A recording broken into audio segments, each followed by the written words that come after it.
Hey everybody, and welcome to my top 10 films of 2015. Yes, you heard that right, I am 2 years late, but it is for good reason. Basically, I want to ensure that I'm able to watch every single potentially great film before I make my list, which is not possible if you don't give it some time. Many foreign, independent, and festival films don't wind up getting a home video release until a year or two later, so if I made my list at the end of each given year, I'd essentially be disqualifying certain films just because of their distribution. It's also important for me to be able to use footage from each film I'm talking about in order to properly illustrate the points that I'm making about the film's presentation. Obviously, I don't expect everybody to enjoy every single film on this list, but there should be at least something for everyone. Part of the reason I do this is to help introduce people to new films, so if you see something that interests you, then please check it out. I've watched through a lot of bad and mediocre films to find these ones, so I hope you enjoy. Starting off this list, we have my guilty pleasures of the year in no particular order. These are films that I thoroughly enjoyed despite not considering them to be list-worthy. Starting with Hardcore Henry. This movie is very reminiscent of the Crank films by Neveldine and Taylor, although this entire film is shot from a first-person perspective. It is unabashedly action-packed and ridiculous. It's basically like you're watching a live-action video game. The stunt work and choreography is very well done. It has a great sense of humor, and aside from that, it's just a lot of fun. This is basically like Crank meets Mirror's Edge. My biggest issue with this film and what is keeping it considered as a guilty pleasure would have to be the story. They obviously didn't put all that much effort into it compared to the other elements, and parts of it wind up feeling pretty dumb.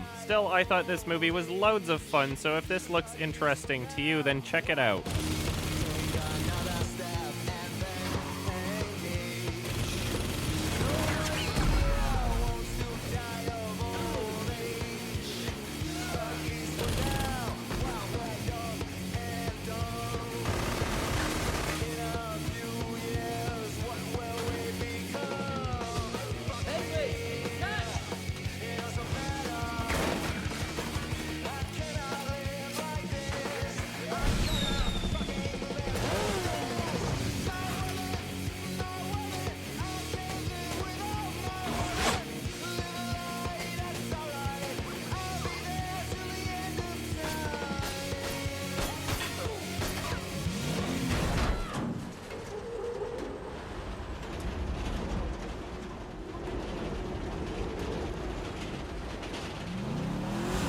Next on my guilty pleasures is a movie called The Final Girls. This is a cheesy horror comedy that exists to play on the pre-existing tropes of horror movies, which seems like one of limited ways you can make a well-received horror movie nowadays. And in that sense, it's still nowhere near as good as something like Cabin in the Woods or even Tucker and Dale vs. Evil. Parts of it are kinda lame, but it's not really pretending to be anything special. It more or less embraces the body of the cheesy horror films it's poking fun at, and it's not really a completely amateur film by any means. There's plenty of shots that, although were not fantastic, you can tell a lot of effort was at least put into them. It's a fun, dumb movie with cheesy jokes, and it's particularly entertaining for those familiar with 80s slasher horror films. So yeah, don't expect a masterpiece with this one, but I had fun, so check it out if you want. Run!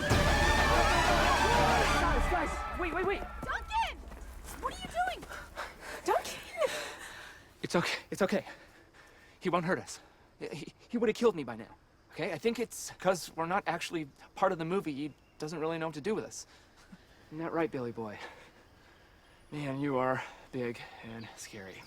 I wonder if all this blood is just corn syrup, you know? Like these characters are walking around with just corn syrup in their veins, you know? Let's get this shot here. Oh, God. Oh, no, that is not corn syrup. That is, oh, God, that's blood.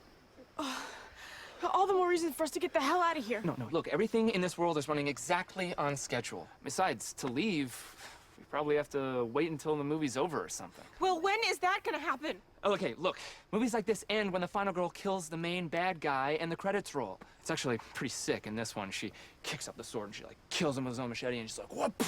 And Billy's like, yeah! It goes right through his hand, like, ta, ta, ta. Head splits open. Next on my guilty pleasures is a short film called Kung Fury. It's basically one big homage to cheesy 80s action flicks. It's funny, it's gory, it's got some cool looking effects. There's a time-traveling Hitler and they beat up a bunch of Nazis. There's a Triceracop. It's dumb, cheesy, awesome fun, so just check it out. Yeah, no problem. Give me the phone.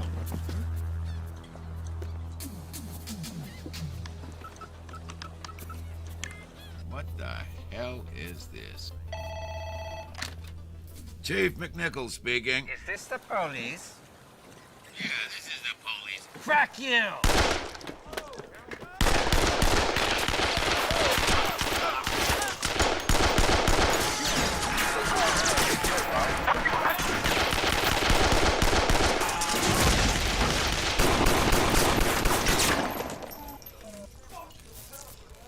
I need someone to trace that call. But that's impossible. Not for me, it isn't.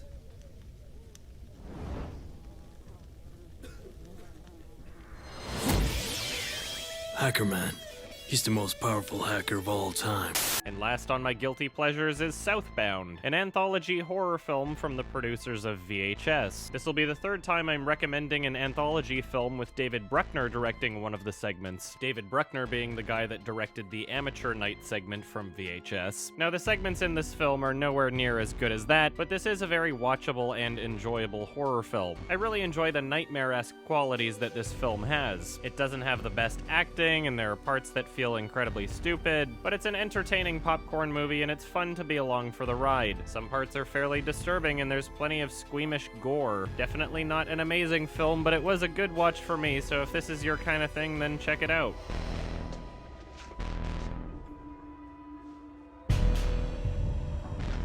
Mitch, let's get the fuck out of here. Come on! Come again soon.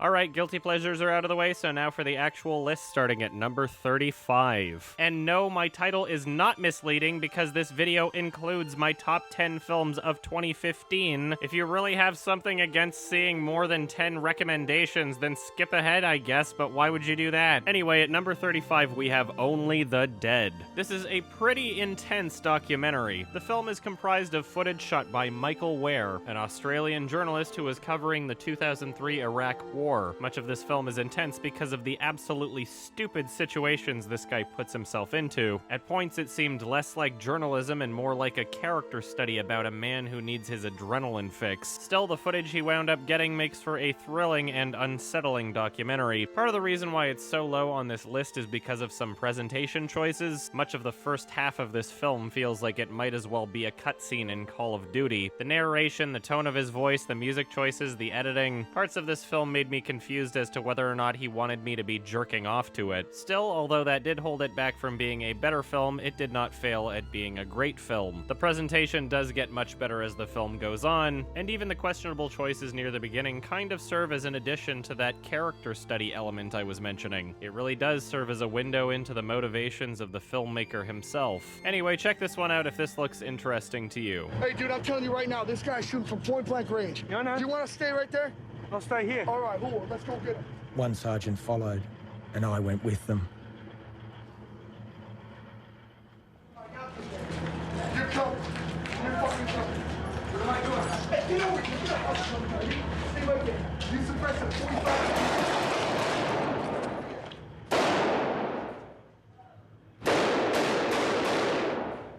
Bellavia killed two of them in the hallway. Hey, who is that? Mick. Who is it? Who? Mick, the journalist! Then he pushed further inside.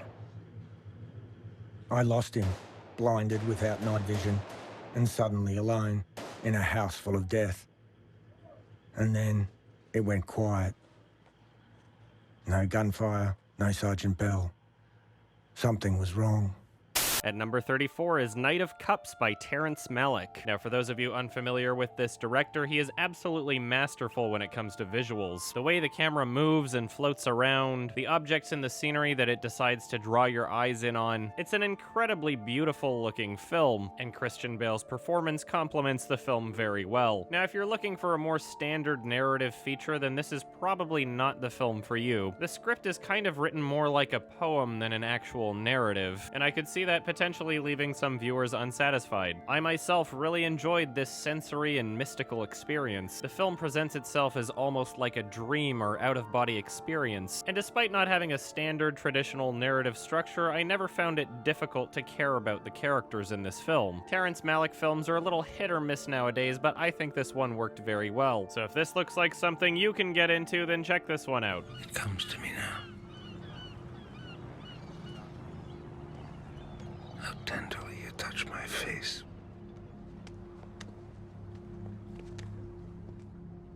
When you were 4 years old.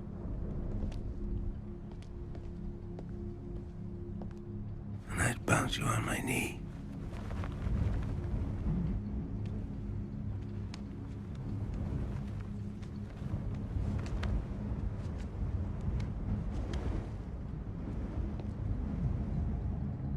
So much I was given.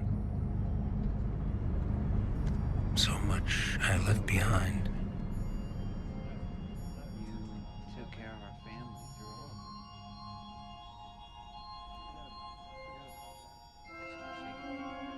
of it. Remember. The pearl. At number 33 is a film called Mississippi Grind. This film is essentially a character study about a man with a gambling addiction. Ben Mendelsohn's performance was amazing, Ryan Reynolds did a great job as well, but what really sells the film is the chemistry between these characters. It's like a good buddy movie, but at the same time has a bit more depth than that. It's funny, it's stressful, it's exhilarating. It's a very solid and watchable film, and one that I'm a bit surprised wasn't more popular. Anyway, I'd recommend this to most everyone, so go check it out. Yeah, he's bringing it up! Come on, Rainbow! Bring it up! Come on, Rainbow! Go, Rainbow! Go, Rainbow! Round the turn, coming down the home stretch to the wire. It's the What do we got? What do we got? What do we got? It's the four dynamic rainbow at the wire. Oh, we won! Of course we won! You're damn right we won! I'm an idiot. I bet the place. I should have listened to you. Still won big. Come on, we just won a whole bunch of money. Let's go celebrate. We'll have some drinks. We'll meet some ladies. Oh, no, I love It'll this be place. We can get drinks here. We can meet ladies here. I'm sure. Jerry, come on, it don't get any better than this, all right? Let's go have some fun. We gotta go celebrate. Hold on. Tell you what. Next guy that comes out of the bathroom, if he's wearing glasses, we stay. If he's wearing glasses, just. You're on.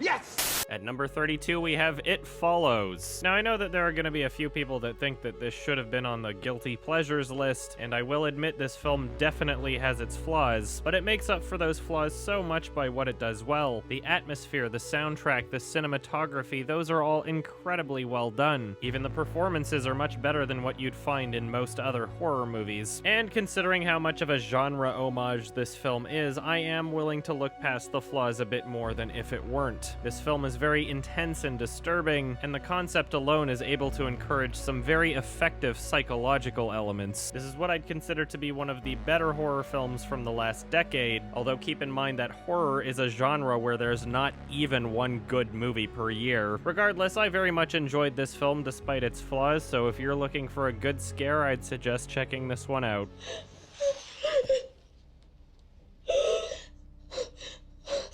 Is something wrong with me? Look, somebody broke the window. That really happened. But I saw a girl in the kitchen. Jay, I love you. You're okay. You don't believe me. Mom?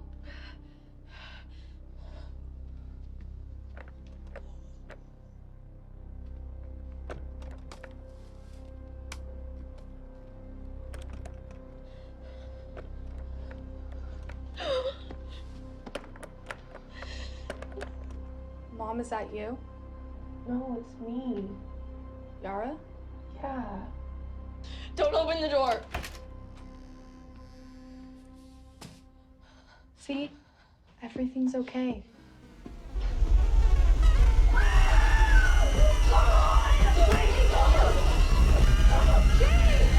What are you doing? And number 31 is a documentary called Welcome to Leith. This documentary tells the story of when white supremacist neo-Nazi Craig Cobb tried to take over a small town in North Dakota called Leith. Essentially, he noticed the town's extremely low population and coordinated other neo-Nazis to move in and form a voting majority. Throughout this documentary, the neo-Nazis themselves actually talk to the filmmakers. It's a pretty crazy, disturbing, and surreal experience. So if this looks interesting to you, then I'd suggest checking it out. It's so weird when you drive into that town. You take that curved road, and all of a sudden there's that plank that says, "Welcome to Leith." There was no infrastructure. Everything else just seems to have been forgotten. Like B-roll to The Walking Dead. And so I went to the county offices. I said, "Hey, has Craig Cobb sold or bought properties on the last 10 months?" And she starts saying, yeah, he's actually been buying quite a lot. You know, I said, "Well, who's he been, like, and has he been selling?" "Oh, yeah, he sold some too." And I said, "To whom?" And she starts naming these people, like, you know, names that are, you know, as much as they can be luminaries on the racist right. You know, like people like Tom Metzger, the White Aryan Resistance War out of Indiana. Nigga, nigga, nigga! Ow, ow, ow! Nigga, nigga, nigga! Ow, ow, ow! Metzger's scary. White revolution! At number 30, we have Tangerine, directed by Sean Baker, the same guy who recently directed The Florida Project. This is one incredibly trashy movie, and it uses that towards its advantage. The main characters are prostitutes, there's drugs, there's violence. It is a very wild and entertaining film. The entire movie was shot on an iPhone 5S, and based on how great the cinematography was in The Florida Project, this seems to be more of a stylistic choice than a crutch. I mean, it really does bring a trashier vibe to the film. The movie's obviously not perfect, and there are some sequences that I felt worked worse than others, but overall it is both exhilarating and hilarious, and watching the culmination of events in the film as they come together is immensely satisfying. If this looks fun to you, then I'd suggest checking it out. Woo! I know what it is! You're breaking up with him. Thank God. Because, honey, for him to be cheating on you like that... Wait, what?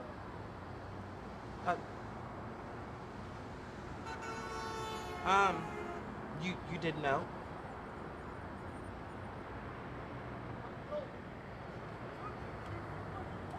How the fuck would I know? Girl, because everything that you've been hearing on the block about the girl that he's been with. Bro, you're the first girl I've seen on the block. You... Who is she? Girl, she's some white fish, I don't know. Chester's fucking cheating on me with real fish? Yeah, bitch, like a real fish, girl, like vagina and everything. I've been gone for 28 fucking days, and you mean to tell me that he's been out here cheating on me with fish? Yeah. Do I know her? Oh no, I just know that her name starts with a D. It's something like Danielle, Desiree, Dee Dee. I don't know, girl. Give me your fucking phone. It was shut off. I had to cover your rent last month. At number 29 is Cartel Land. This documentary shows multiple perspectives of people affected by the Mexican drug cartels. It's pretty intense and also disturbing, and the characters that this film follows are very intriguing. This film is less about the politics behind the cartel situation, and more about the experience of people being left to deal with it, communities of people who don't feel their government is protecting them, and ultimately taking matters into their own hands. This is a pretty fascinating documentary, and it avoids presenting its issues in a black and white manner. So if this sounds interesting to you, then check it out.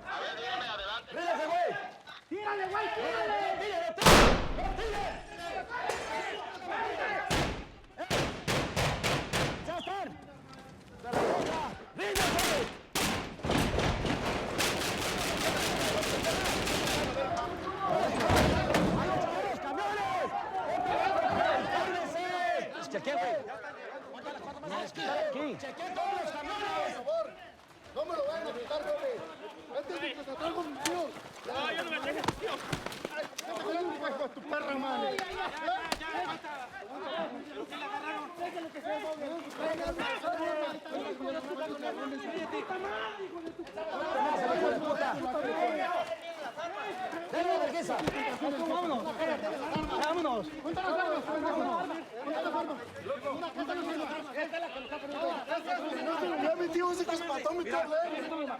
está mi tío de él? Mi tío Héctor, hijo de tu puta madre. ¿Dónde está? ¿Dónde está? At number 28 is Seasons. Now, this is officially listed as a documentary, but it kind of is and isn't. Essentially, it's using the footage to try and tell the story of animals before humans took over their land. So rather than presenting itself like an episode of Planet Earth, we're not really given a lot of informative narration about the animals in each scene. And every once in a while, you see a human actor show up to kind of give a sense of the timeline. It's a very strange and unique film, and a lot of the footage they got was very impressive. There is a making of featurette on the Blu-ray release that I would consider to be pretty essential to watch. Not to imply that the film's not good if you don't watch it, but if you decide not to watch the featurette, you're gonna be left with quite a few questions. You will definitely be asking how the fuck did they get that shot, and it's actually pretty crazy what they wound up doing. It's got great music and filmmaking involved, and it's a very strange experience that you can't really find anywhere else. So if that sounds cool to you, then check it out.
At number 27 is another documentary called The Wolfpack. This documentary is really something else. It tells the story of a pretty fucked up family, wherein the father insisted upon homeschooling his 7 children and psychologically manipulated them so that they would never leave the apartment. So these kids growing up have nothing to do and just watch movies all the time, and their understanding of the world is shaped through these classic films, and when they're not watching these films, they're making home videos reenacting them. It is absolutely fascinating to say the least, and with so many references and recreations of scenes from classic films, it does provide a lot of extra watchability to film lovers. This is a crazy and very strange documentary, and I would suggest you check it out. In the summer, there was more chance of us getting out. Sometimes we go out 9 times a year, sometimes once. And at one particular year, we never got out at all.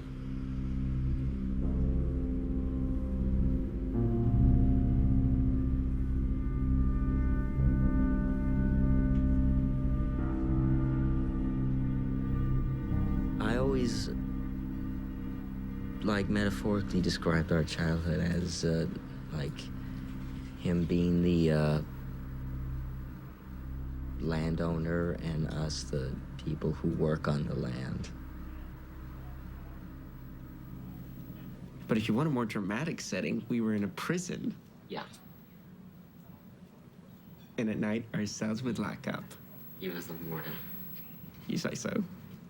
At number 26, we have Sicario, directed by Denis Villeneuve. This guy has released a feature film every year for the past 5 years, and they've all been great. Much like Cartel Land, this film focuses on the conflict surrounding Mexican drug cartels, except this film is obviously not a documentary and exists to be more of a dramatic crime thriller. The performances are great, the sound design is great. My favorite aspect to this film would have to be the cinematography, in which Roger Deakins does an absolutely amazing job. There are very very satisfying, intense sequences to be found in this film. It's definitely not perfect, and it's probably my least favorite of the 5 films Denis Villeneuve has directed from 2013 to 2017, but if you're familiar with this director, you'll know that that's a pretty high bar anyway. Lots of people love this movie, and I think it's great, so if this looks cool to you, then check it out.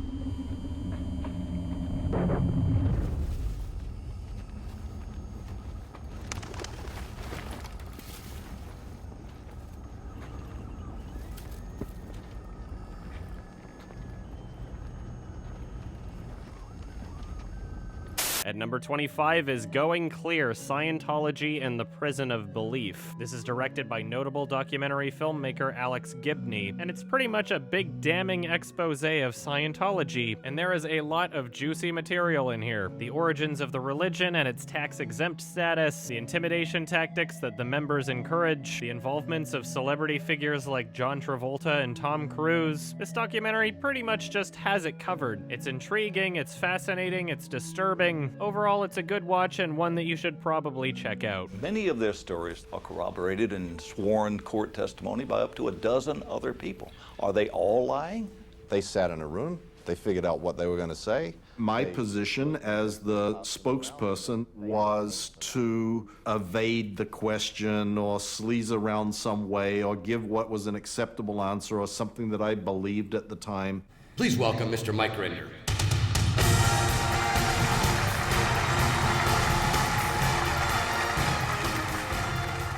Because Scientology is perceived and conceived by Scientologists as being the salvation for mankind, you can have people that lie with a very straight face if they believe that what they are doing is protecting the Church of Scientology. L. Ron Hubbard says, we do not find critics of Scientology who do not have criminal pasts. Do you believe that? Sure. People who oppose you are undoubtedly criminals? I believe that, yeah. At number 24, we have Victoria. This 2-hour and 18-minute long German film is all presented in one seamless take. And no, not like Birdman, where it's cleverly edited to appear as one single take. This is legitimately all one take, and that alone adds lots to chew on when watching the film. The level of coordination that was involved to pull this off was insanely impressive. And although they could have taken the easy route and made this completely dialogue-driven, there's actually a lot of action and movement taking place in the film. Now, this movie is far from perfect. The scene where she's pretending to play the piano is fake as shit, and there are points where you'll feel that these may be the stupidest characters to ever appear on film, but what it successfully achieves outweighs its negative attributes, and it is very much overall deserving of a spot on this list. It's intense, it's thrilling, and it's a lot of fun, so if that seems cool to you, then check this one out. Ihr müsstet die machen, ich kann euch nicht zwingen.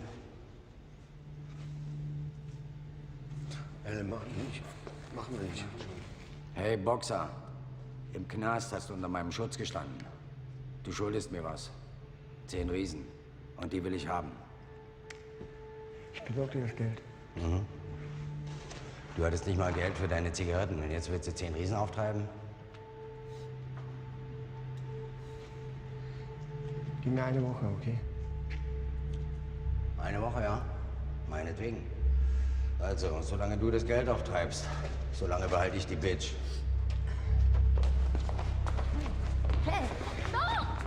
Hey, wir machen's, ey! Nein! Ey, wir machen's doch! Wir machen's doch, Mann! Ja, Mann. Okay. At number 23 is Mad Max Fury Road. Fun, fun, fun, fun, fun, fun, fun, fun, fun, fun, fun, fun, fun, fun, fun. This movie was a lot of fun. I had fun watching this fun movie. It's not a perfect film, there's plenty of cheesy and dumb moments, but there's also some great filmmaking at play here. The stunt work and choreography combined with the practical and visual effects, the makeup, the performances, the uncompromising wild creativity, the fun. Guys, it was fun. It's a really fun movie. If this doesn't look like fun to you, then maybe don't see it, I guess. But I think most everyone had fun watching Mad Max Fun Road. A lot of it's dumb fun, but for the most part, the film makes clear that it's aware of this. Some of the music and sound design choices were shit and dumb. The song in one of the action sequences made it seem like we were supposed to take it a lot more seriously than the film actually is. But apparently no one wants to hear anything bad about this movie, so I'll just go back to saying how much fun I had. It was a lot of fun, guys. If you want to have fun, go watch this fun movie. I overdosed on fun and died, but then they played the movie at my funeral and I burst that out of my coffin because of how much fun I was having in the afterlife. But unfortunately, I was already cremated, so it just looked like a big explosion of confetti. So they took some of my old toenail clippings and put it through a fun machine, and poof, now I'm back. Got 'em. If you haven't seen this movie, you don't know what fun is. Sorry. Go watch it if you want.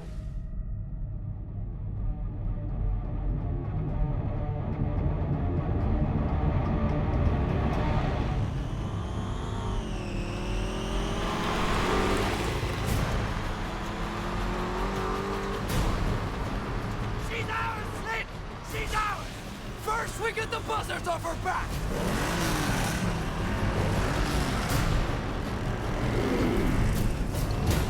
Mama!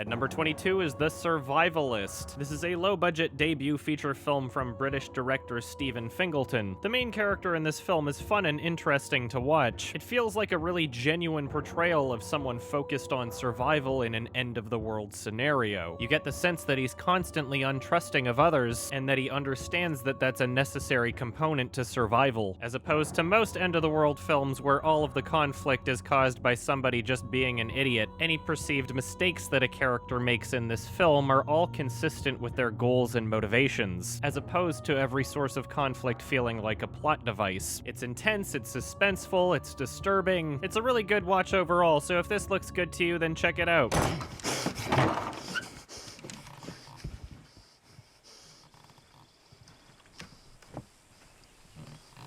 My name is Catherine, and this is my daughter Amelia.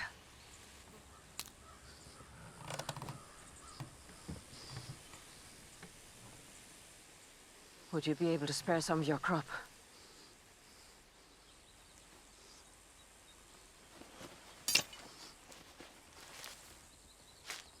We can offer something in exchange.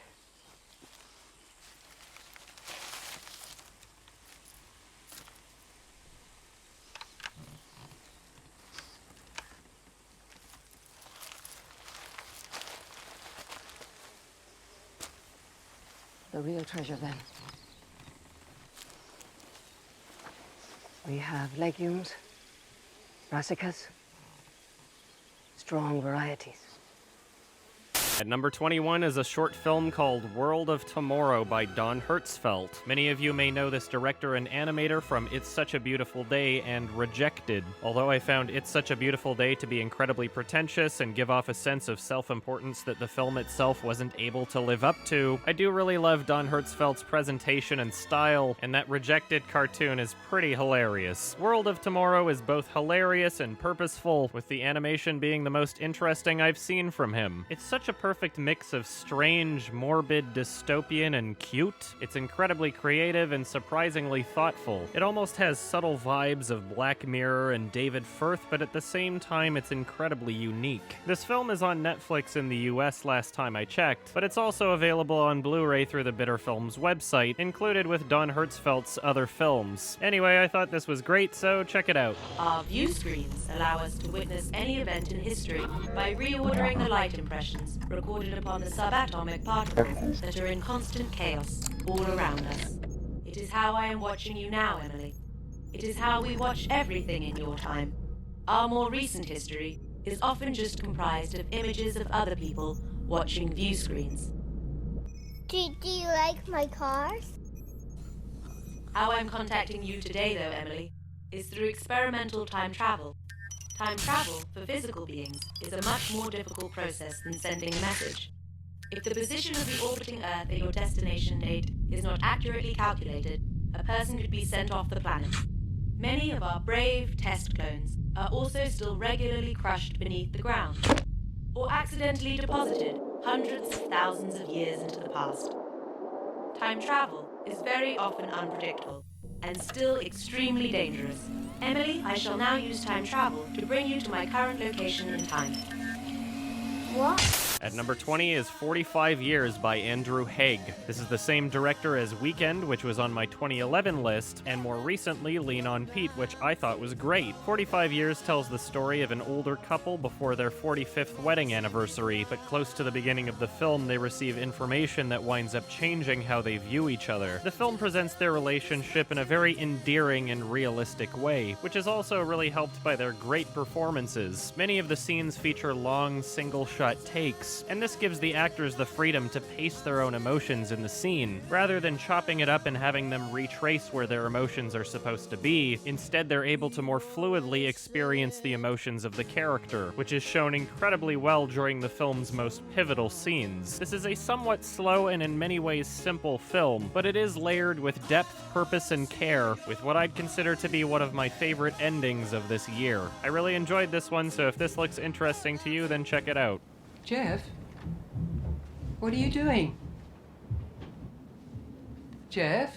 I'm okay, Kate. Please come down. This is ridiculous. I'm okay. What's that in your hand? Nothing. Is it her? I found it. You didn't find it. You went looking for it in the middle of the night, and that's not the same thing at all. Let me see it. No. Please, Jeff, can I see it? Oh, please, Kate, just go back to bed. Show me the bloody picture! It's just a picture. That's all it is. Doesn't mean anything. It's just a fucking picture.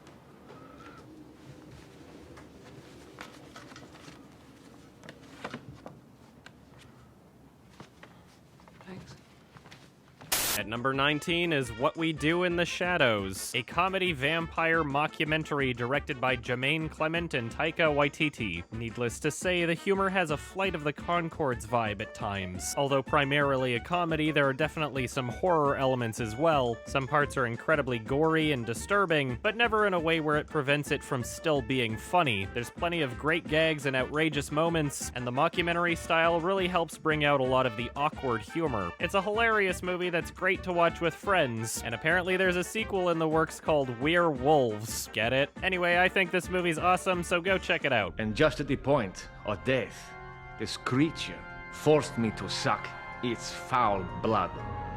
And then it opened its wings like this and hovered above me, screeching, "Ah! Now you are vampire." And it was Peter. And we're still friends today. Vlad, you were great. You put out the recycling, which was really cool. And the other day, I dragged the man's body down the hallway and noticed that there was no dust. Like I kind of swept the hallway. Vladislav is just like this older vampire who grew up in the medieval times, and, you know, to be living this long and to have seen the things that he's seen and still, like, kind of have it together. I mean, hats off to him. Bloody hell! At number 18 is Amy from the director of Senna. This is one of the better biography documentaries I've seen. This film is about the life and career of British singer-songwriter Amy Winehouse. I really enjoy how the personal testimonials of family, friends, and business associates were kept as audio only. There's so much archival footage used in this film that it works so much better with their voices being played over top of it. I don't really feel the need to see what they were wearing when they were interviewed. This film understands not to distract from the portrait being portrayed of Amy Winehouse. This film very often feels intimate and personal, giving us a side of Amy that we'd never really see in the tabloids. I also love how much of an emphasis was placed on her lyricism. She wasn't just a singer with a great voice, she was a very poetic and emotional artist, and I'm really glad that this film includes sequences where they show her lyrics on screen, because not only does it force you to actually pay attention to the lyrics, but oftentimes in the film it coincides with people and events in her life. It's a really great way of making that connection and showing where she was when she wrote some of these lyrics. This is a very well-made documentary about an incredibly talented singer-songwriter. It's heartfelt and at times it's funny. It's both interesting and emotional. So check this one out whenever you can, because I thought it was great. Have I got a new drink? Did they bring out that drink? It's quite fun, really. I've never been filmed like this. I've never done it before. She was having a couple of whiskey and cokes. We had broke for lunch. Amy had ordered this massive plate of food, and she had big dessert as well. She finished the whole thing off, and she disappeared for a while, and 45 minutes later came back, a bit kind of dazed. And the studio manager pulled me out of the session and said, look, I need you to come and see something. She took me to the women's toilets, and Amy had thrown everything up and literally redecorated the toilets. She'd obviously been wiping her face, and all the mascara been rubbed off on the towels. And that's when I kind of realized that something serious was wrong.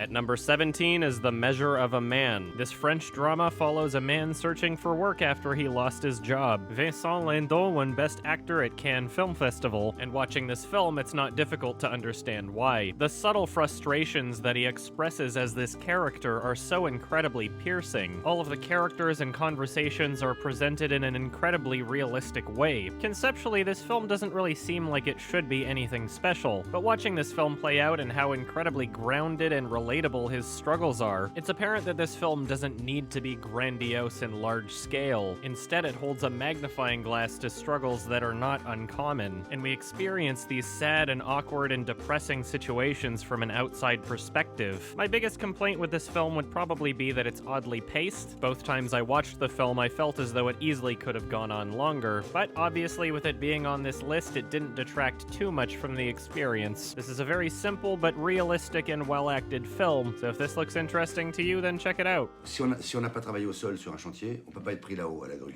Voilà. Oui, mais ça on ne l'a pas dit. Oui, mais ça on nous le dit pas. Donc on s'est retrouvés, on était sur un groupe de 15. Il y avait 13 personnes qui avaient jamais mis les pieds sur un chantier de leur vie, et pour eux ça a servi à rien. Donc ou vous dites aux gens qu'il n'y aura rien à l'arrivée, ou sinon vous les envoyez vers quelque chose qui est utile, quelque chose qui sert. Après, je vais vous dire, franchement, pour moi, c'est des choses qu'on aurait dû vous dire avant. Bon, maintenant, c'est fait, voilà. Maintenant, je pense qu'il va falloir faire autrement. Enfin, je suppose que vous avez fait le tour de toutes les boîtes qui cherchaient des grutiers. Enfin, vous avez contacté toutes les boîtes de bâtiments du coin. Oui, mais j'ai perdu 4 mois. Alors, entre la formation, les CV que j'ai envoyés, 4 mois j'ai perdu. Ouais. Donc, j'arrive à... vous dire. Oui, donc, après, là, l'objectif, c'est de repartir sur de la recherche d'emploi et de pas s'arrêter. Parce que bon, là, vous avez fait cette formation. Oui, mais moi, dans 9 mois, je suis à la SS. Ouais. Je vais toucher 500 € par mois. Alors, je vais faire comment avec mes 500 €? Je fais comment pour payer toutes mes factures, tout ce que je dois? Comment je fais pour vivre avec 500 €? At number 16 is Deepan by Jacques Audiard. The film follows a man who is fighting in a Sri Lankan civil war, who winds up taking two strangers to pose as his family to better improve his chances of seeking asylum in Europe. The film follows him as he struggles to coexist and communicate without understanding the language around him, and the struggles of his relationship with strangers that are posing to be his wife and daughter. All of the performances are absolutely fantastic. It's dramatic, it's uncomfortable, it's tense, it's thrilling. It's very well shot and put together overall. The struggles that these characters experience are presented in a very thoughtful and relatable way. I should also mention that this is the same director from Rust and Bone from my 2012 list. Now, I'm certain that there are some people that might pass this off as some sort of multiculturalism propaganda just by the way that I described it, but I sincerely encourage you to check out this film because it has nothing to do with politics. It exists to tell a story of an individual's experience, and at no point does it ever feel as though there's some sort of ham-fisted agenda behind it. Not that I would disagree with this film if it was trying to be political, but it's important to me that the art always comes first, and this film puts its characters above all else. It's not a perfect movie, there are a couple borderline cheesy and unrealistic moments, but it is a very engaging and emotional experience throughout, and I would recommend this film to most everyone. So if this looks cool to you, then check it out. இதெல்லாம் சரிபட்டு வராது. அவள் check பண்ணி நாங்கள் போய் சொல்றோம்ன்றதை கண்டுபிடிப்பேன். இன்னொரு ஒரு அது நல்ல ஐடியா இருக்கா? என்னால இனிமே வெயிட் பண்ண இயலாது. நான் லண்டன் போறேன் இந்த மச்சாள்ட வீட்டை. பிள்ளை கொண்டாங்க. நான் என்ன அவளை கூட்டி கொண்டு போகணும்? நீ கூட்டி வந்த நீ இந்த உறவு தானே. Donc essayez de m'expliquer pourquoi et comment vous êtes parti du Sri Lanka. ஏனும் எப்படி சிலோண்டே நீங்க வந்தீங்க? நான் ஒரு என்ஜிஓல வேலை செய்கிறேன். நான் சமானத்துக்கான வேலை செய்த ஒரு பத்திரிகையாளர். அப்போ என்மையில் வந்து அரசாங்கம் சந்தேகப்படும். கதை எனக்கு தெரியும். எல்லாரும் இந்த கதை சொல்கிறீர்கள். சமாளம் வேலை செய்கிறேன். ஆறுமுடைய ஏஜென்ட் ஆகிட்டு சொன்னது. போராட்டத்தில் நீங்கள் என்ன பக்கம்? நீங்கள் எந்த பக்கம்? Qu'est-ce qui se passe? Vous pouvez traduire, s'il vous plaît? C'est confus, je comprends pas très bien. உங்களோட உண்மையான பேர் என்ன?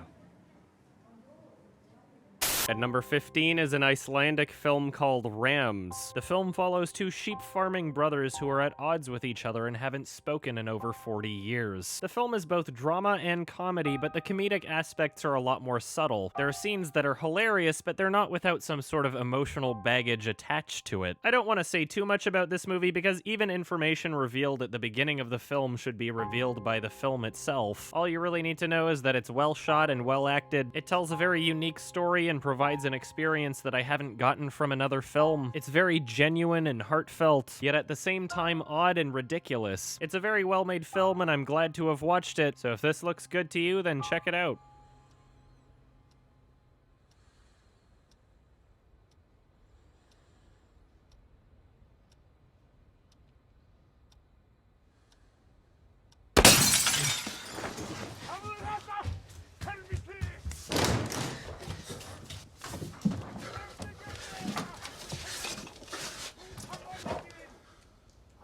Han ikke med en av helvetes rede! Du ert bare at bruge det til! Du ert bare tapsavn! Kom med!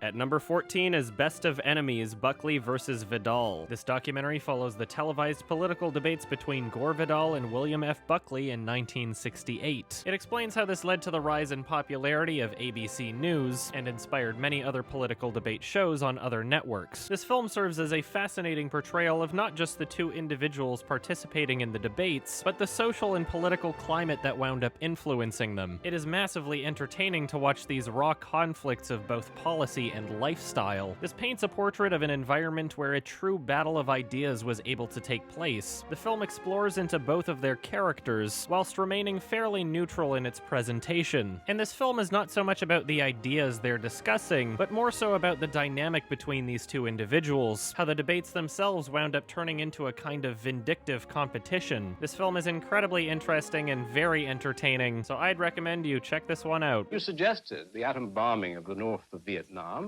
in your little magazine, which I do not read, but I'm told about, the 23rd of February, 1968. So you're very hawkish. And now, if both Nixon and Reagan are listening to you, I'm very worried for the country. Now, it seems to me that the Republican Party has shown a record of greater sobriety than Mr. Vidal, who boasts of not reading something which he is prepared to misquote in the presence of the person who edits it. Now, Bill Buckley, if the quotation is exact... We know that your tendency is to be feline, Mr. Vidal, but just relax for a moment and take it very simply on this. I have not advocated, I'm not horrified at the prospect.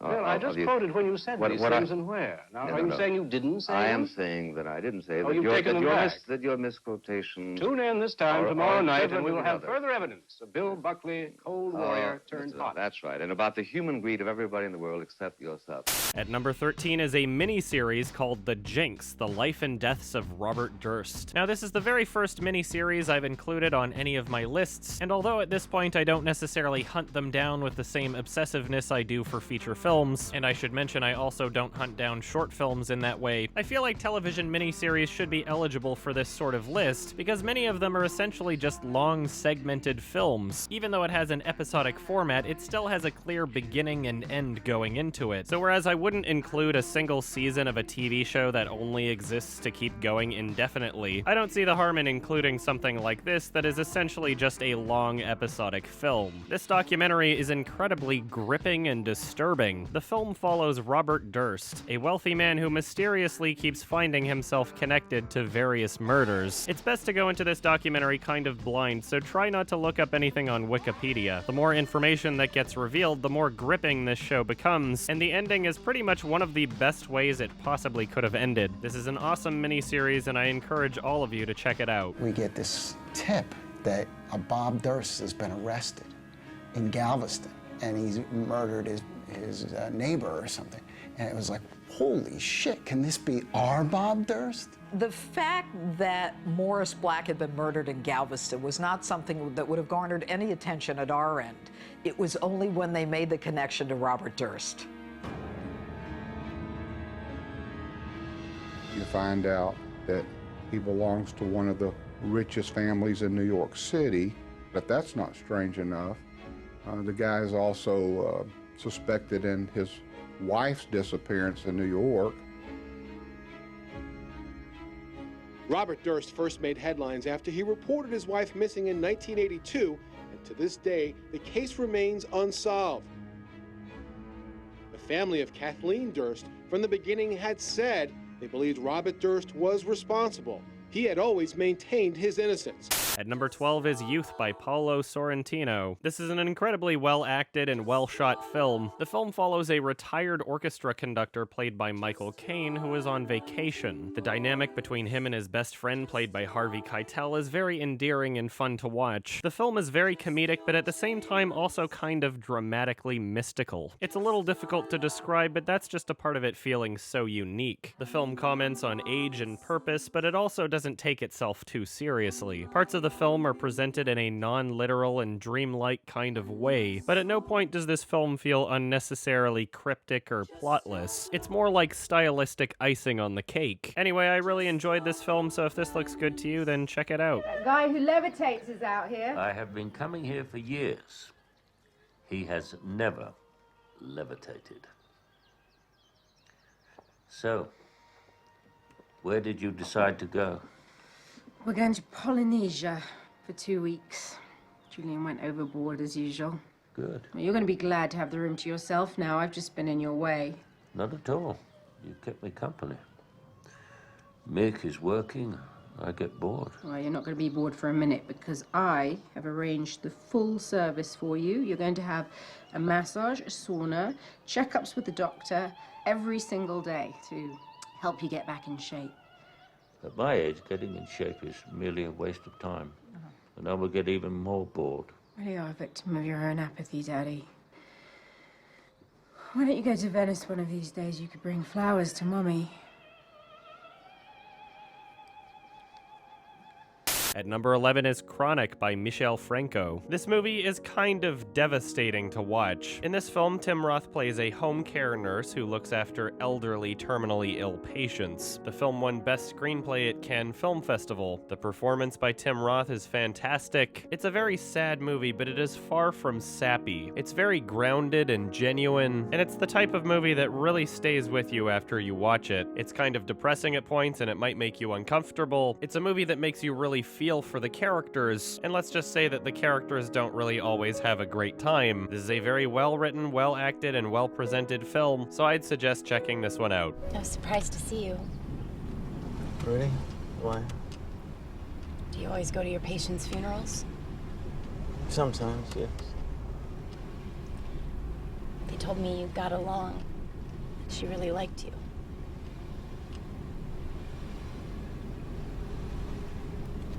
So what do you do now? Do you have another patient?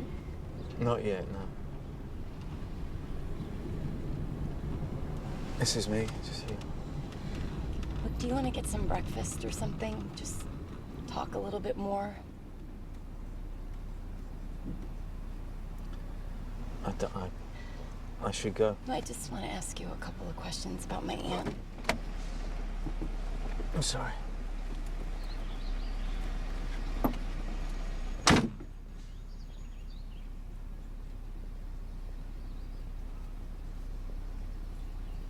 At number 10 is another mini-series called Making a Murderer. This 10-episode Netflix series takes place over 10 years and details the story of Stephen Avery, who served 18 years in prison under a wrongful conviction. Now, there's much more to it than that, but I wouldn't really want to spoil anything, so let me just say that it gets pretty fucking crazy and disturbing. This is a mini-series that might make you lose faith in the American justice system, and oddly enough, both this and the Jinx are almost kind of unintentional companion pieces of each other. Completely separate stories, although very similar themes, even though they play off completely differently. This is a very emotional and captivating documentary. Many of the episodes are comprised of taped court proceedings, something that I never would have expected to be this intense. This is a must-see miniseries, and it's pretty fucking insane. So if you haven't already, then I'd recommend checking this one out. There might be a record of him contacting a detective who handles sexual assault cases.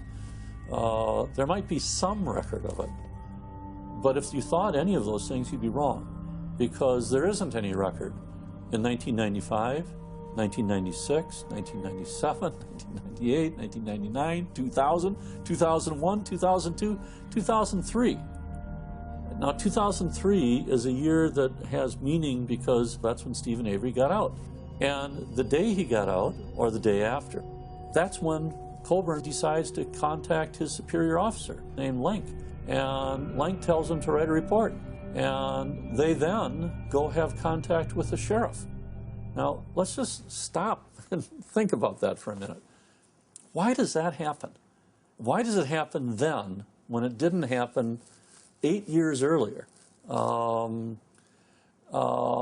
mean, I think I know the answer. I mean, I think the answer is pretty clearly these people realized that they had screwed up big time.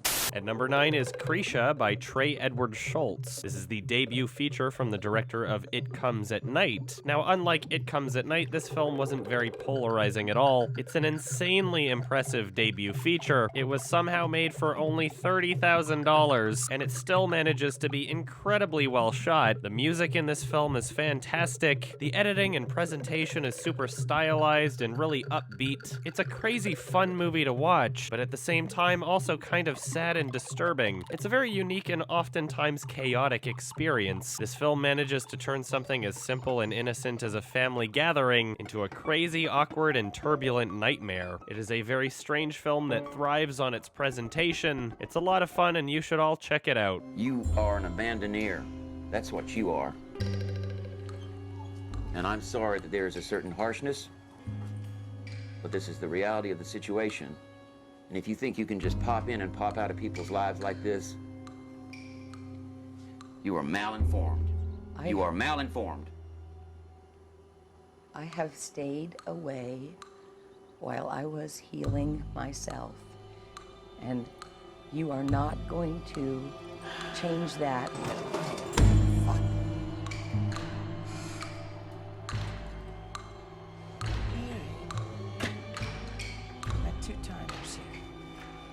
lower of an equal with the sound. It's just math.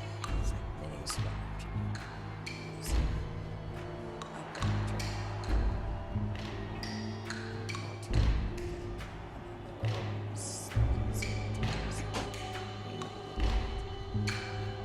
At number 8 is The Lobster by Yorgos Lanthimos, the same director as Dogtooth on my 2010 list, and most recently The Killing of a Sacred Deer. This writer-director has a very interesting style. There aren't that many people out there that can pull off this perfect blend of both disturbing and comedic elements. This film is so incredibly creative with the ideas that it presents. This film takes place in a dystopian future setting, where characters have a limited amount of time to find their true love, or else they're transformed into animals. Needless to say, this film takes a rather absurdist approach. It's incredibly self-aware about what it is, and much of the plot plays off as though it is a joke in of itself. The plot of this film wound up going in directions I didn't really expect, so much so that I found the pacing to be a little jarring on my first watch. However, the second and third time I watched this film, it didn't seem inappropriately paced at all. Once you have an idea of what to expect, the film just flies by. I absolutely love this film's dark sense of humor. It's so much more special to be able to find something so genuinely funny when the film's soundtrack isn't giving off stereotypical humorous cues. Oftentimes the film's punchlines coincide with suspenseful, eerie, terrifying music, and it makes it all the more hilarious and special to watch. I love this director's style, and he seems to be getting better with every film he makes. Definitely check out Dogtooth and The Killing of a Sacred Deer if you haven't already. I thought this film, The Lobster, was awesome, and I would recommend it to pretty much everyone. Woman walks alone.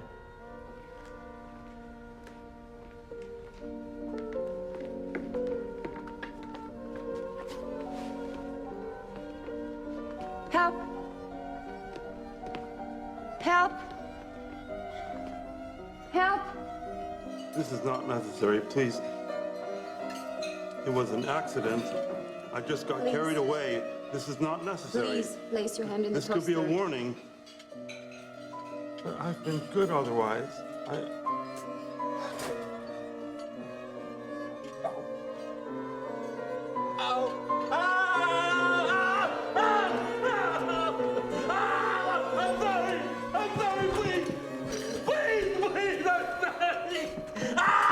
Woman walks with man.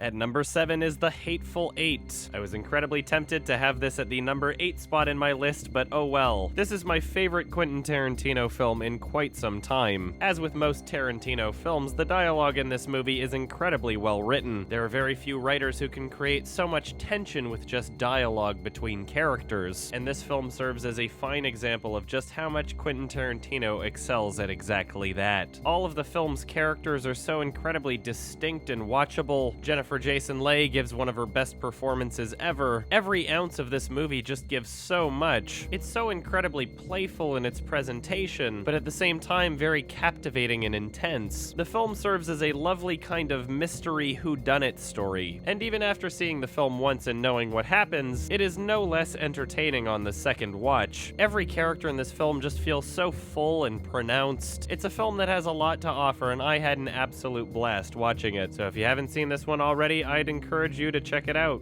Old Mary Todd's calling, so I guess it must be time for bed. Old Mary Todd.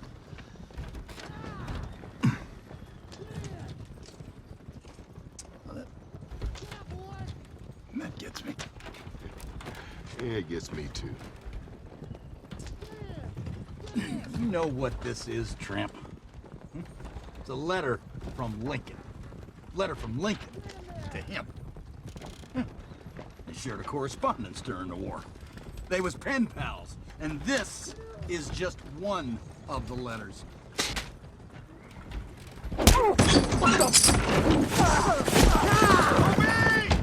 Stop! Whoa! Easy!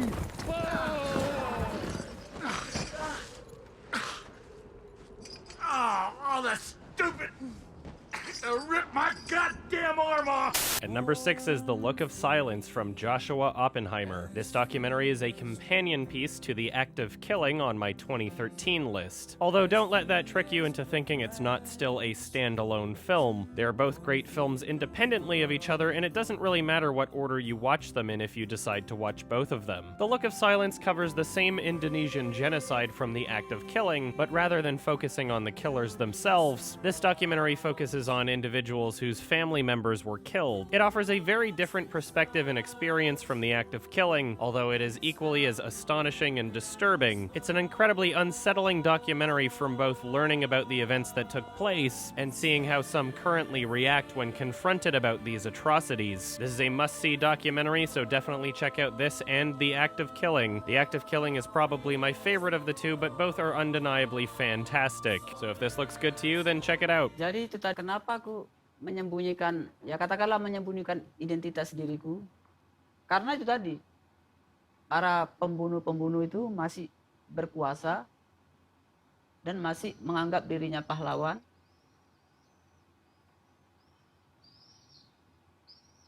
Kan masyarakat ini kan banyak diobok-obok nih sekarang ini.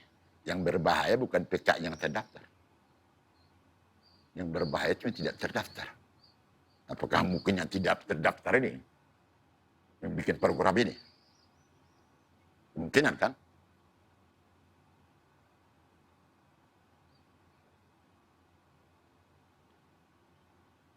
Seandainya aku berbicara di era Orde Baru sama Bapak, apa yang akan Bapak lakukan dengan aku?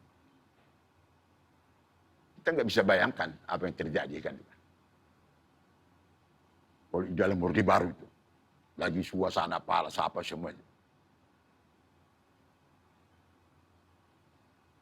Nggak bisa kita bayangkan ya. At number 5 is James White. This debut feature from Josh Mond is an incredibly impressive character study. This is one of those films where the main character feels so incredibly real. As I watch the film, it feels as though he's someone who could be one of my friends. The character is not only incredibly well written, but insanely well performed. Christopher Abbott brings so much life to this very vulnerable and relatable character. James is a young man who seems as though he's not mentally ready to take on being an adult, and circumstances around him wind up forcing him into positions where he needs to grow up. All of the characters and performances are great. This film is a very emotional ride, so be prepared for that. It kinda came out of fucking nowhere, and it's a movie that deserves a lot more recognition than it currently has. So if this looks good to you, then I'd suggest checking it out. But I need a break. That's all you do, James, is take breaks. Okay. You have been there. And you have been amazing at times, but you have got to get your act together. And if you don't want to talk about Dad, make sure you write it down. It's not about that. I don't give a shit about Barry. Yeah, you do. You don't, dude, shut up. You don't know. Tell me to Don't shut tell up. him to shut up. Yes, you do. And if you're not ready to talk about it yet, just make sure you write down your Write it feelings. down. That's the only advice for everything. Just write it down. That's right.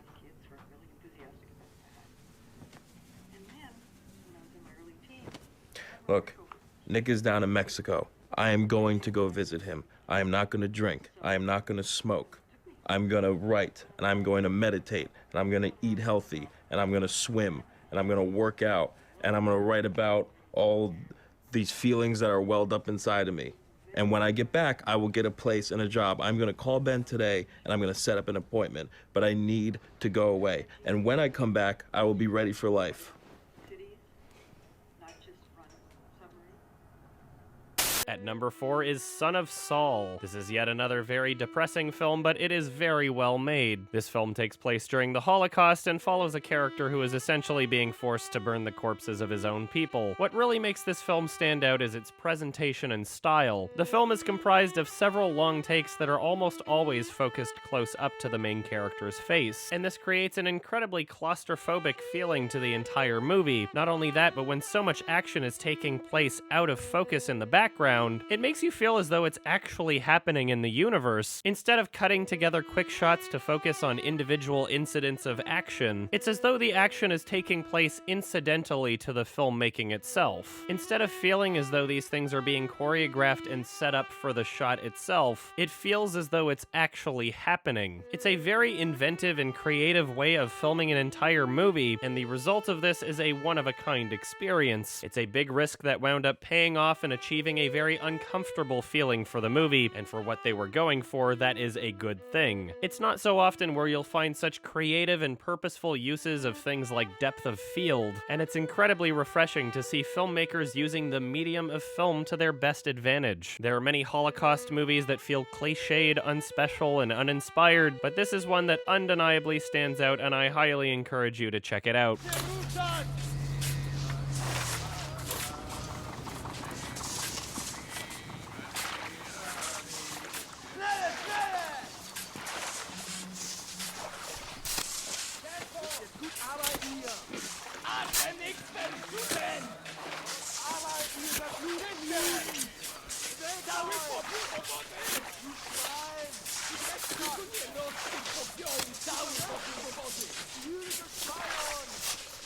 Du, amigo eres. Wo ist der? Leute.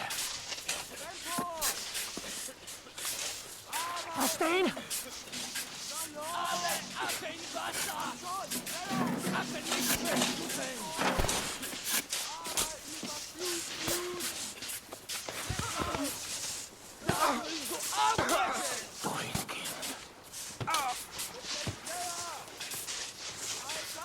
At number 3 is Embrace of the Serpent. This film feels like a classic made decades ago. This film tells the story of a lone Amazonian shaman and 2 scientists who seek his help. From the beginning of this film, it is so easy to get sucked into it. It is very engrossing and atmospheric, and no part of it feels the slightest bit fake. The tone, presentation, and pacing of this film make it feel as though it's from the 70s, but in no way does it ever feel dull or slowly paced. The film itself feels like a mystical, spiritual journey. By the end of the film, it makes you feel as though you've gained perspective and experience. It is a film that is both ambitious and purposeful. It is an incredible experience, and I would recommend it to everyone. So if this looks good to you, then check it out.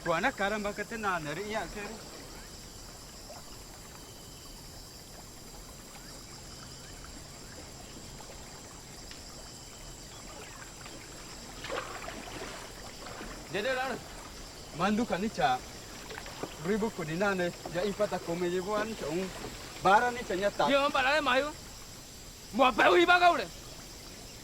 Deda dana. Teo ni da. Chao mu ku na nu chao mu ku. Ni da bai chama.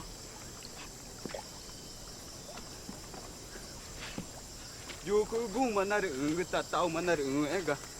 Tru chan ni u. Ku mari kan ku ung.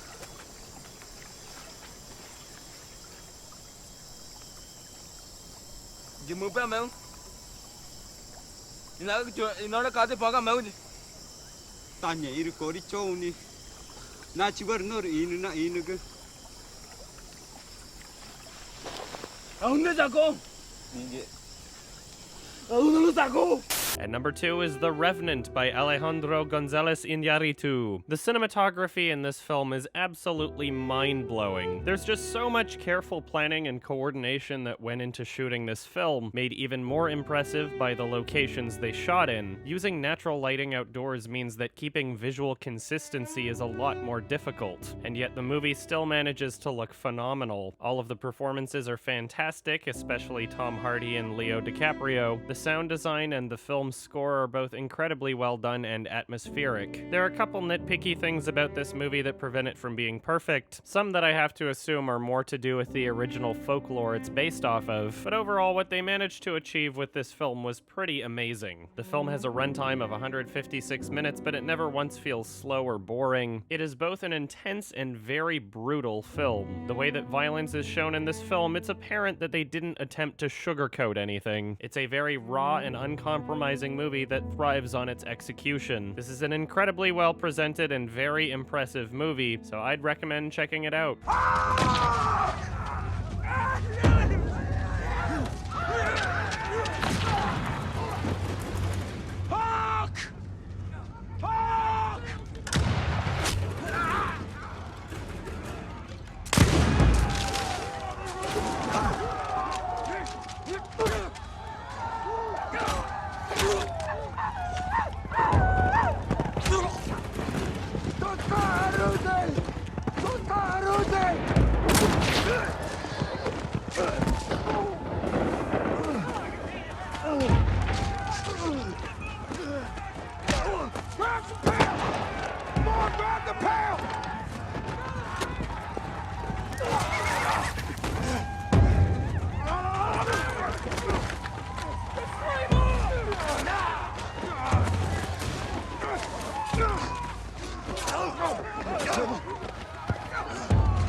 And my favorite film of 2015 is, you knew it, it's Anomalisa by Charlie Kaufman. This is a very special film that is both simple and complex at the same time. This is Charlie Kaufman's first time directing stop-motion animation, and with the help of co-director Duke Johnson, they really managed to make something very impressive. This is one of the most genuinely real-feeling animated movies I've ever seen. Charlie always manages to integrate so much thought and purpose into his works. There might be a traditional way that things are usually done, but instead he adapts to doing what's best for his project. That's what actors do. They interact, and if you have them in a booth by themselves, there's a kind of a sterility, I think, to the performance. For a lot of animated movies, that's kind of what they're looking for. You know, they want everything to be very clean and precise, and, you know, they have someone repeat a line over and over and over and over again with different intonations to try to then piece it together afterwards, and it leads to a kind of a soulless quality. You know, often in animations they'll cut out everything that isn't clean. They'll cut out mouth noises and breathing, and we left all of that in and animated it. And I think that contributes to the feeling of these puppets being alive. Much like Charlie Kaufman's other projects, this film is loaded with details to pick up on after multiple viewings. There's so much thought, care, and purpose put into this film, and it's a shining example of just what can come out of an artist that has complete creative control over their project. There was no big studio telling them what to do in this film, and the end result is something that really stands out from the crowd, which, if you think about it, is also aligned with the themes of this film. This is a movie that deserves a lot more attention than it got, so help the guy out and maybe he'll be able to get his projects funded more easily in the future. This is an awesome movie and I would highly recommend it, so if this looks good to you, then check it out. Hurry, hurry. We're gonna miss the elevator.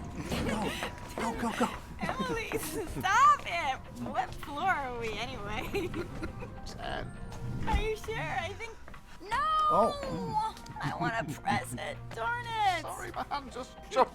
I love pressing the buttons. I'm sorry. You always get to press it, Lisa. Don't be greedy. I know, because I love it. It's so, I don't know, button-y. No, that's not it. Button-ish.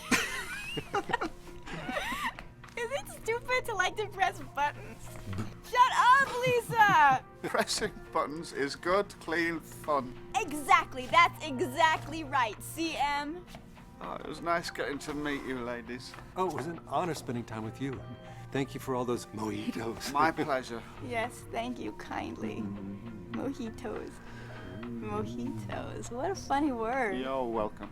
Well, there you have it, my top 10 films of 2015, and plus a lot of other movies. Hopefully this has given you some new movies to check out. Let me know if you enjoy them in the comments section. Anyway, that's all I gotta say. Thank you for watching. Bye-bye. Well, thank you for watching. This was awesome. Unfortunately, I got very, very sick in the month of January for several weeks, and so that kind of pushed this back a little, unfortunately. However, I'm sure you notice right now all the names that are scrolling up the screen. I just wanted to give a quick thank you, a quick shout out, a quick kiss. Mwah, mwah, mwah, mwah, mwah. Thank you, my lovely, lovely patrons. I couldn't be doing this without you, so it means a lot to me that you're helping fund my stupid YouTube adventures, so thank you very, very much for that. The next project I'm going to be working on is going to be a YMS review, I believe. I just need to figure some stuff out first. Right now, some of you might have noticed, but there's not a lot of cross-posting going to my website right now because I don't really have a video player lined up for what I should be using for my website. And it's important to me to have a backup of all of my videos on somewhere that's not YouTube, that can easily be accessed through my website, you know, and then in case there's any temporary copyright issues on a video, then people will always have a way to watch them. And so I was using VidMe for a bit, and now VidMe doesn't exist anymore. So I gotta figure out which video service I should be using, and I also need to upload and update my website, so I'm gonna focus on that first. And then I'll be working on a YMS review and some quickies and stuff. There's a thoughts on video that I've really wanted to make for a while, and I think I'm gonna start getting that figured out also. I've kind of I'm right now at this point in the mood for trying to tie up loose ends per se, and trying to get projects out that I had once long ago either hinted at making or promised making. And so I think I'm going to be doing that for the next couple projects at least, because there's a lot of shit that I just think like, oh yeah, I would love to do this, and so I say I'll do it, and then some disaster happens, like this whole 2015 list taking a million years longer than it should, and then all of a sudden it's like I'm in this perpetual state of just being like, no, I gotta catch up, and I just have to put things to the side to focus on other more important things. So anyway, so I'm gonna get that shit figured out. It would be nice to have like a built-in video video player, you know, like how like news websites and, you know, websites like Rooster Teeth, like somebody designed that for them, or they're using a template. Maybe I should ask some questions. If anybody has any ideas for like that kind of a player, that would be really cool, so that I'm not necessarily just embedding from a YouTube competitor site, but, you know, something that I could just use as my website player. That would be pretty fucking cool. Also, I figure this is an easy thing to do. Bam! That's my Bitcoin address. Anybody wants to send me some Bitcoins? There it is. So yeah, I'm definitely going to be focusing the next large project on something that's like comedic YMS style review. I've kind of been trying to alternate back and forth, like funny meme project and then serious, not as memey project, you know, skipping back and forth, like list, YMS, Synecdoche, YMS, list, YMS, etc., etc. I don't know what the next fucking list I'm gonna make is gonna be. I might just jump right into the 2007 list, despite the 2015 list appearing so late in... I was gonna say late in the year, but it's like the beginning of the year. You know what I mean. This was later than usual. But I still would really like to keep going backwards in time with my lists, and so I really want to figure that shit out. So shit's coming. It's being made. I've ruined my sleep. I woke up at like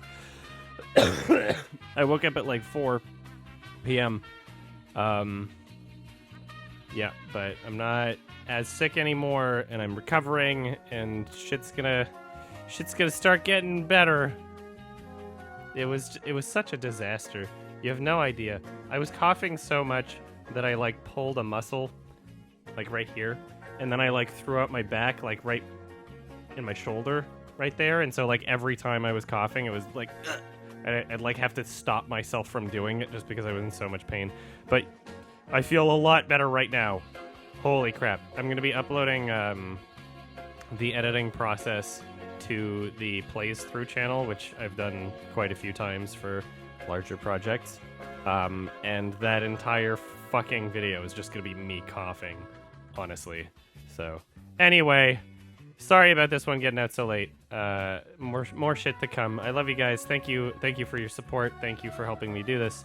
I will keep you posted in whatever ways I can, and try to keep you updated and informed on all the memes. Thank you. I love you guys. Thank you so much. Bye bye.